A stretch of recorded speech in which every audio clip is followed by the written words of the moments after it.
sir. Good day po. Ayan, once again po, nandito po ako ngayon sa East Ridge Village East 3 sa may Angono, Binangonan, Rizal. So, itong lot na to, ngayon sa video ko po is for sale po ito.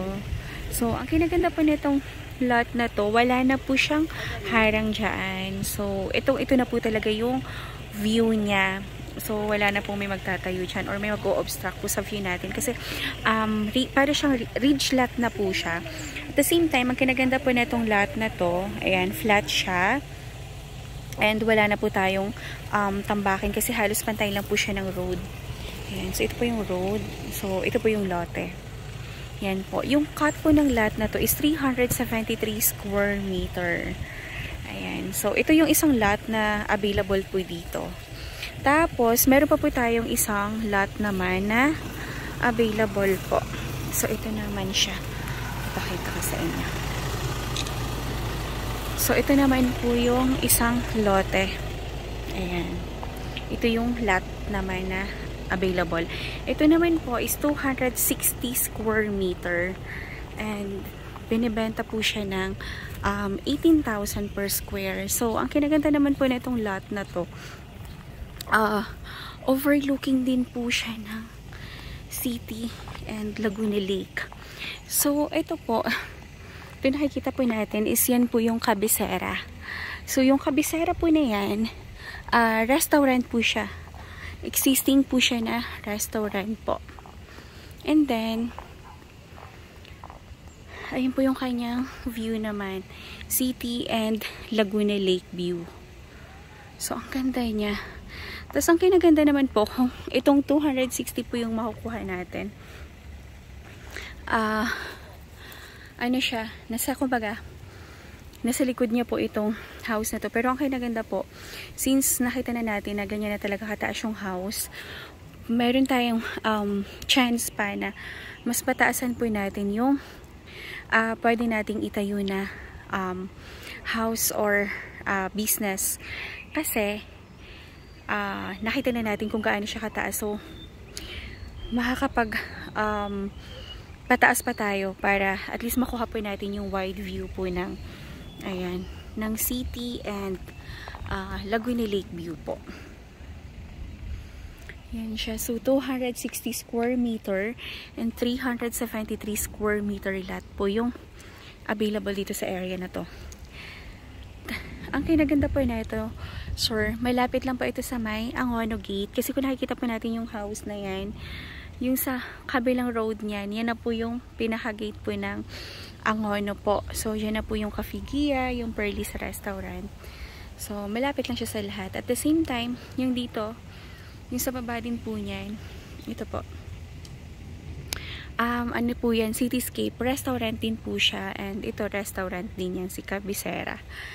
So, kung gusto natin siyang gawing coffee shop or restaurant, madali na lang kasi meron na tayong mga katabi din po dito na mga restaurants. At the same time, meron tayong ganito kagandang view po ng city and Laguna Lake. So, si 373 square meter lot, ayun, yung dun po banda, maganda din siya kasi wala na pong may magtatayo ng structure sa harapan natin. Kasi, pag tingnan natin yung map, yun na yung parang pinaka dulo. Ayan po. So, ang ganda dito kasi meron siyang view ng city and Laguna Lake. Kung magtatayo tayo dito sa 260 square meter, istataasan lang talaga siya natin. Para wala tayong obstruction. And, yung 260 square meter po, kasi siya binibenta ng 18,000 per square meter lang kasi kumbaga parang rush sale po. Ayan, so minamadali siya ng owner na ibenta. Ayun, so as per SPA po, may nakakausap na sila doon na client, so paunahan lang po talaga. So, ang ganda dito. Ang ganda po dito, guys. At saka pag napuntahan nyo po itong lugar na to, parang mas ma-appreciate nyo sa kasi kayo po mismo yung makakakita no, talagang view niya. At saka mahangin po dito sa area na to, since kita nyo po. Ang dami pong mga pine trees. Ayan siya. So, ganito po yung kanyang paligid. Paikot. Ayan po. Ang ganda po dito, promise.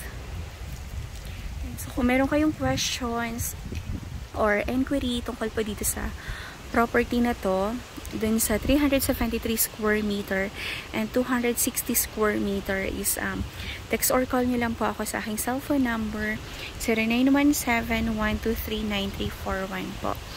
And yan din po yung aking number sa Viber. Message nyo lang po ako anytime, and kung gusto nyo po magpa-schedule ng site viewing.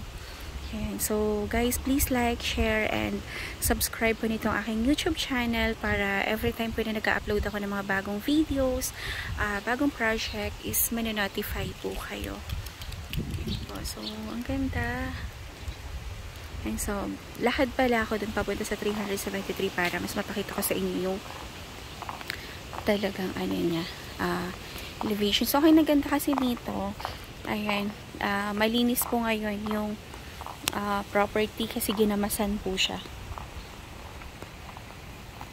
Ayan po. Pero kapag once naman na ayan, tag-ulan, tumataas na naman yung mga damo-damo, mga talahib. Kaya natatakpan po yung lakas ng hangin. So, ganda niya guys. So, ito po ulit si 260 square meter. So, that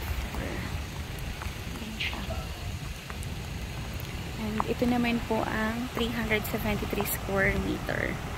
And may naglalakad po kasi nilakad nila papunta doon.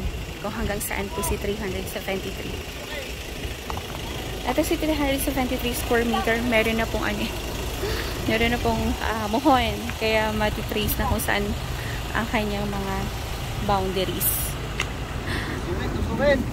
Ano yun? Yung muhon? Oh. Ano pa yan, Kuya Jun?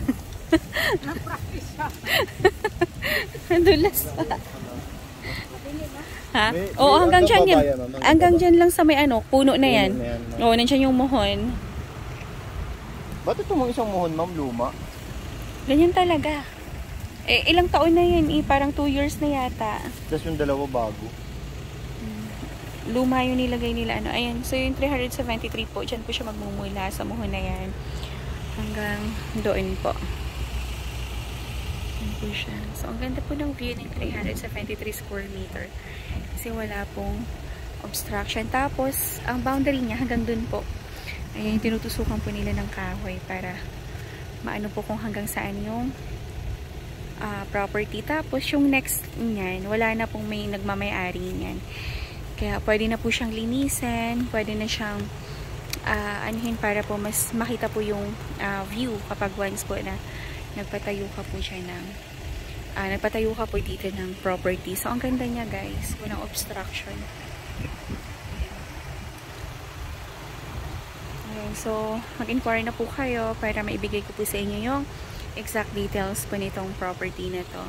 So, once again, thank you so much po, and please like, share, and subscribe po nitong aking YouTube channel para every time po na nag-upload ako is may-notify po kayo. So, maraming salamat and have a nice day. God bless po. Bye-bye!